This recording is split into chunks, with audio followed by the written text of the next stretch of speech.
Hello guys, knowledge everything में आपका स्वागत है। तो पिछले क्लास में हम लोग देखे थे द्विध्रुव के कारण विद्युत क्षेत्र की तीव्रता दो कंडीशन में ज्ञात करना था। तो पहला था अक्षीय स्थिति, आज देखेंगे निरक्षीय स्थिति। तो दोनों ही इम्पोर्टेंट टॉपिक है, दोनों में से कोई ना कोई एक बोर्ड एग्जाम में आ जाता है। तो द्विध्रुव में दो ध्रुव होता है। तो मान के चलते हैं कि एक बिंदु है ए, दूसरा बिंदु है बी। तो पहले बिंदु पर एक आवेश है और दूसरा बिंदु पर दूसरा आवेश है। तो पहले आवेश में है प्लस क्यू चार्ज, दूसरे आवेश में है माइनस क्यू चार्ज। और मान लेते हैं कि दोनों ध्रुव केंद्र बिंदु को O मान लेते हैं। तो O से A तक की दूरी को अगर स्मॉल a से प्रदर्शित किया जाए तो सेम डिस्टेंस इधर भी हो जाएगा। केंद्र बिंदु O से B तक की दूरी को स्मॉल a से दर्शा देते हैं। अब केंद्र बिंदु O से यहाँ से R दूरी पर एक परीक्षण आवेश, धनात्मक परीक्षण आवेश P लेना है। यहाँ पे केंद्र बिंदु O से R दूरी पर एक धनात्मक परीक्षण आवेश P लेना है। तो ये अक्ष में नहीं है, ये कहाँ पे है? निरक्षीय में है, इसलिए इसको बोलते हैं निरक्षीय स्थिति में विद्युत क्षेत्र की तीव्रता ज्ञात करना।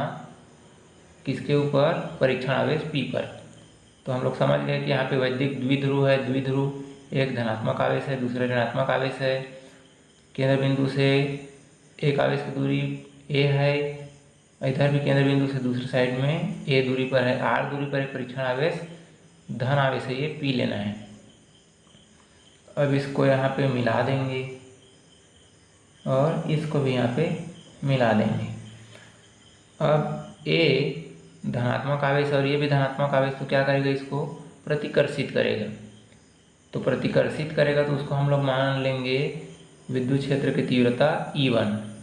तो प्रतिकर्षित करेगा तो क्या करेगा? ये वाला इसको दूर भेजने की कोशिश करेगा। तो इसको मान लेते हैं ये वाला दिशा, इसको दे देते हैं E1। अब यहाँ पे ये निगेटिव चार्ज है, ऋणात्मक आवेश, और ये धनात्मक आवेश। तो ये इसको क्या करेगा? अपनी ओर आकर्षित करेगा। तो इसका दिशा कौन सा हो जाएगा? ये हो जाएगा। तो इसको लिख लेंगे E2। ये इसको इस दिशा में प्रतिकर्षित किया, ये वाला दिशा E1, और ये वाला इसको इस दिशा में खींच रहा है आकर्षण, तो ये हो गया E2। तो इसका परिणामी, अब ये एक आंक ध्रुव कहाँ जाएगा? ये इसको प्रतिकर्षित कर रहा है तो इस दिशा में जाएगा। अब भी उसको खींच रहा है तो इस दिशा में आएगा। दोनों में से कोई एक में तो जाएगा ना। तो परिणामी क्या हो जाएगा? इस दिशा में आ जाएगा परिणामी। तो ये E1, ये E2 और ये परिणामी E। अब इसको देखो कैसे ज्ञात करना है परिणामी E को। तो सबसे पहले बिंदु A पर उपस्थित प्लस Q आवेश के कारण बिंदु P पर विद्युत क्षेत्र की तीव्रता ज्ञात करेंगे E1। फिर दूसरा स्टेप में B पर स्थित माइनस Q आवेश के कारण P पर विद्युत क्षेत्र की तीव्रता E2 ज्ञात करना है। तो E1 और E2 को ज्ञात करेंगे कूलाम्ब के नियम से। कूलाम्ब का नियम नहीं पता तो पिछले वीडियो में जाके देख सकते हैं। अब उसके बाद ये A से बिंदु P और B से बिंदु P दोनों का डिस्टेंस समान है। तो ये क्या करेगा? दोनों समान इस पे बल लगाएगा, तो इसका परिणामी ज्ञात कर लेंगे। तो सबसे पहले क्या करेंगे? बिंदु A पर प्लस Q आवेश के कारण P पर विद्युत क्षेत्र की तीव्रता। तो A पर प्लस Q के कारण P पर विद्युत क्षेत्र की तीव्रता E1। तो E1 कैसे निकालते हैं हम लोग? कूलाम्ब के नियम से 1/4 पाई एप्सिलॉन 0 Q होता है और नीचे में दूरी का वर्ग होता है। तो यहाँ से यहाँ तक की दूरी हो गया AP का वर्ग। इसको दे देंगे समीकरण नंबर 1। अब वैसे सेम टू सेम बिंदु P पर माइनस Q के कारण P पर विद्युत क्षेत्र की तीव्रता को दर्शाएंगे E2। तो यहाँ पर इसको E1 माने हैं तो इसको मान लेंगे E2। तो E2 क्या हो जाएगा 1/4πε0। कूलाम के नियम से ऊपर में आवेश होता है, नीचे में क्या होता है, दूरी का वर्ग। तो इसके और इसके बीच का दूरी क्या हो जाएगा, PB का वर्ग। ये हो गया समीकरण नंबर 2। अब यहाँ पे देख सकते हैं A से P जितना दूरी है उतना ही B और P का डिस्टेंस है, क्योंकि ये त्रिभुज का भुजा समान होता है। तो AP जितना दूरी है उतना ही BP है। तो इसके जगह में ये या फिर इसकी जगह में ये यूज कर सकते हैं। तो दोनों में से कोई एक ले सकते हैं, दोनों बराबर है।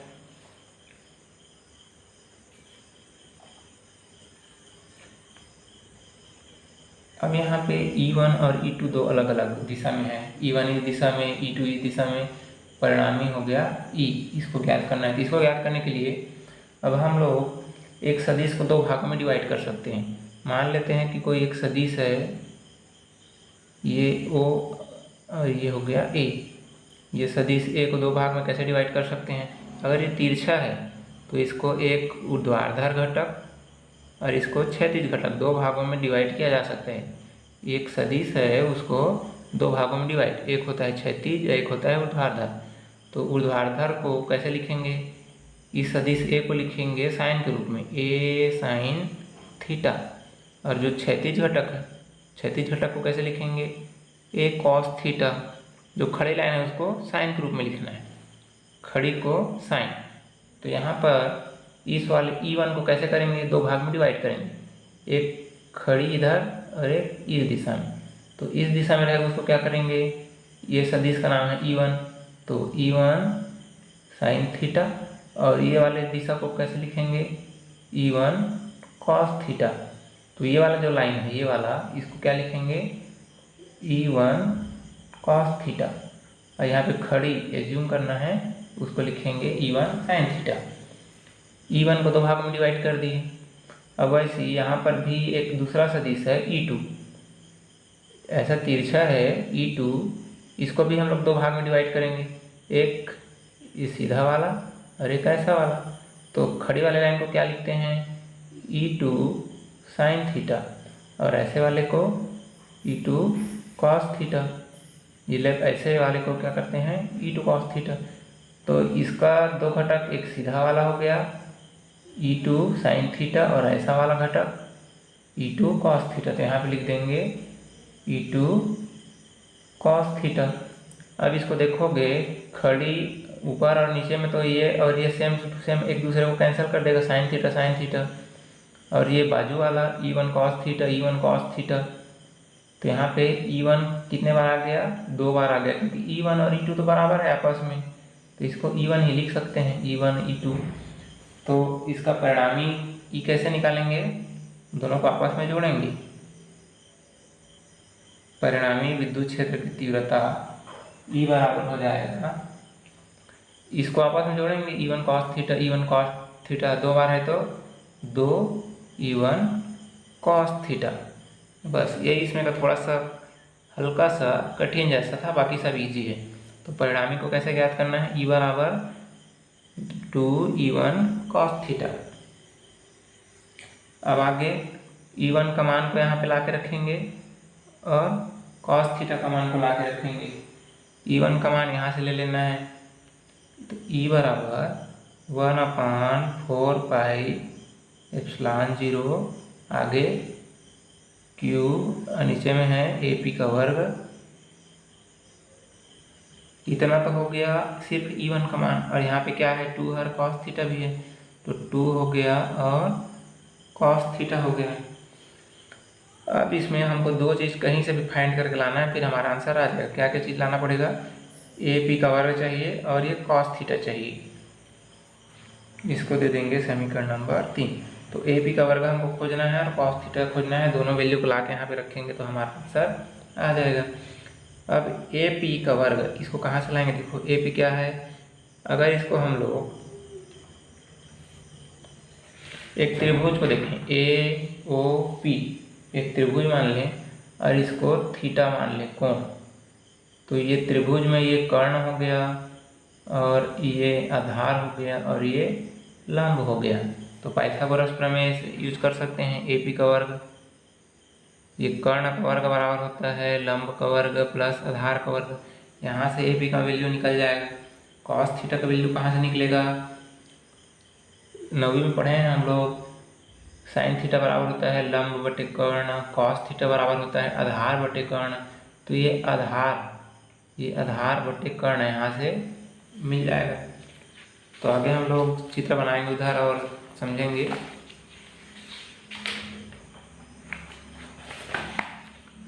तो त्रिभुज कैसा है हमारे पास, ये थीटा हो गया, यहाँ पे ए है, यहाँ पे ओ है, यहाँ पे पी है।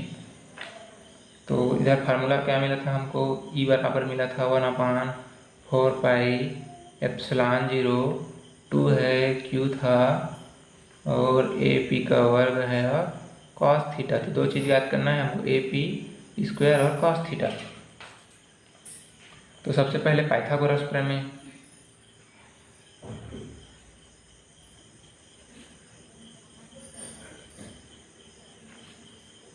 इस त्रिभुज में पाइथागोरस का प्रमेय यूज करना है। तो पाइथागोरस प्रमेय होता है कर्ण का वर्ग बराबर लंब का वर्ग प्लस आधार का वर्ग।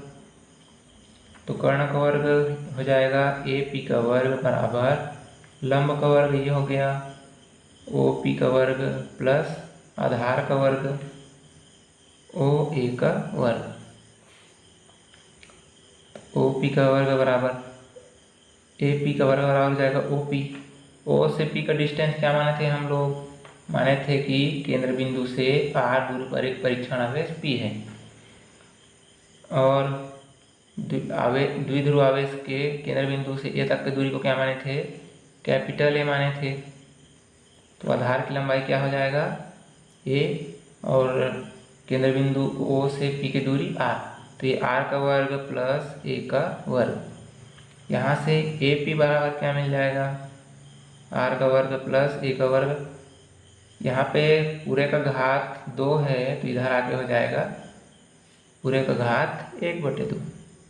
तो ये दोनों आप अपन यूज कर सकते हैं इस वाले में। नेक्स्ट देखेंगे कॉस थीटा। तो कॉस थीटा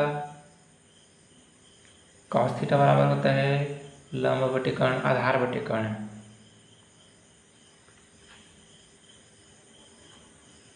तो त्रिभुज में इसको अगर कोण मान लिया जाए थीटा, तो इसमें का ये लंब हो गया, ये आधार हो गया और ये कर्ण हो गया। तो आधार क्या है इसमें, ओ ए, मतलब ए हो गया, और कर्ण ए पी हो गया। तो कॉस थीटा बराबर ए अपान ए पी,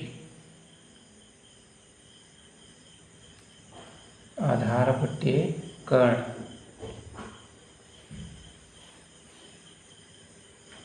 तो जो कॉस थीटा का जो मान मिला है इसको हम लोग यहाँ पे रख सकते हैं। अभी जो ए पी का मान ए पी दिख रहा है उसमें इस वैल्यू को लाके हम रख सकते हैं। तो कॉस थीटा बराबर हो गया ए अपान ए पी बराबर इतना को रखना है आर का वर्ग प्लस ए का वर्ग पूरे का घात 1/2। अब इसको एक समीकरण दे देंगे, यहाँ पे ला के रखना है। इसको कोई नाम दे सकते हो, कॉस थीटा की जगह में ये रख सकते हैं, ए पी का वर्ग की जगह में इसको रख सकते हैं। इसको भी एक नाम दे देंगे, इसको दे देंगे 5, इसको दे देंगे 6। तो समीकरण नंबर 6 में 6 से, समीकरण नंबर 6 से और 5 से इस 4 में रखने पर, 4 में रखने पर तो क्या है ये समीकरण नंबर 4, ई बराबर होता है 1/4 pi epsilon 0 2 Q A P का वर्ग। ए पी के वर्ग के जगह में हम लोग रखेंगे आर का वर्ग प्लस ए का वर्ग, आर का वर्ग प्लस ए का वर्ग। यहाँ तक हो गया। उसके बाद है कॉस थीटा। इस कॉस थीटा के जगह में रखेंगे हम लोग इसको ए अपान आर का वर्ग प्लस ए का वर्ग पूरे का घात 1/2। अब ऊपर में देखेंगे 1 है, 2 है, क्यू है और ए है। तो ऊपर मिल गया,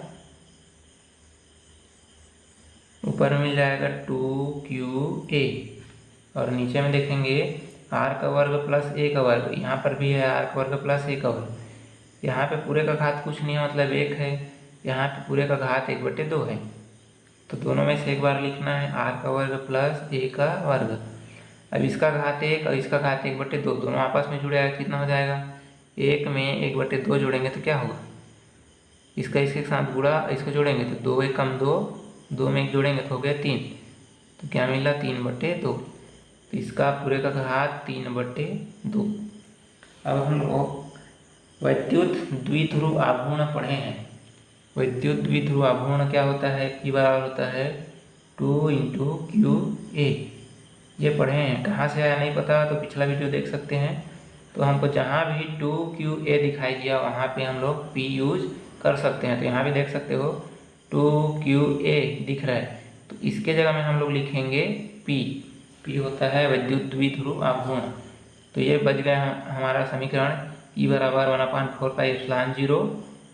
यहाँ पे ऊपर में P और नीचे में r का वर्ग प्लस a का वर्ग पूरे घात 3/2। तो क्या मिला हमको? E बराबर 1/4πε0, ऊपर में बचा P, नीचे में r का वर्ग प्लस a का वर्ग पूरे का घात 3/2। यह है निरक्षीय स्थिति में विद्युत क्षेत्र की तीव्रता का व्यंजक। अब अगर a का मान बहुत छोटा हो r से, a क्या है? दो ध्रुवों के बीच की दूरी, केंद्र बिंदु से एक ध्रुव की दूरी, और r क्या है? केंद्र बिंदु से परीक्षण आवेश की दूरी। तो अगर दोनों आवेशों के बीच का दूरी a का मान अगर बहुत कम हो r से, तो a का मान को हम लोग नेग्लेक्ट कर सकते हैं, 0 लिख सकते हैं। तो यहाँ पे अगर 0 रख दिया जाए तो क्या हो गया? ये वाला पूरा पोर्शन 0। तो इधर क्या बचा? r का वर्ग, फिर गुणा हो जाएगा पूरे का घात 3/2। तो ऊपर ऊपर गुणा हो जाएगा, 2 तिया 6, और नीचे में क्या है? 2। तो कैसा मिला इधर? r का घात, ये 2 तिया 6/2। तो 6 को 2 से डिवाइड करेंगे तो क्या मिलेगा? 3, r का घात 3। तो यहाँ पे मिल गया हमको r का घात 3।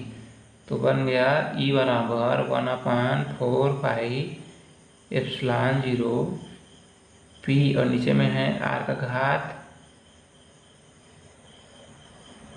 क्या बन गया इधर? r का घात 3।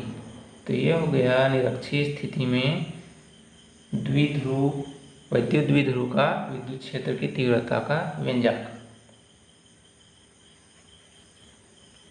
तो आज का क्लास आप लोगों को समझ में आया होगा। तो मेरे चैनल को लाइक कर सकते हैं, सब्सक्राइब कर सकते हैं, क्योंकि हम लोग आगे धीरे धीरे पूरा टॉपिक को कवर करेंगे। बोर्ड एग्जाम में जो जो इम्पोर्टेंट आता है सबको धीरे धीरे पढ़ते जाएंगे। तो आज के लिए इतना ही। Thank you.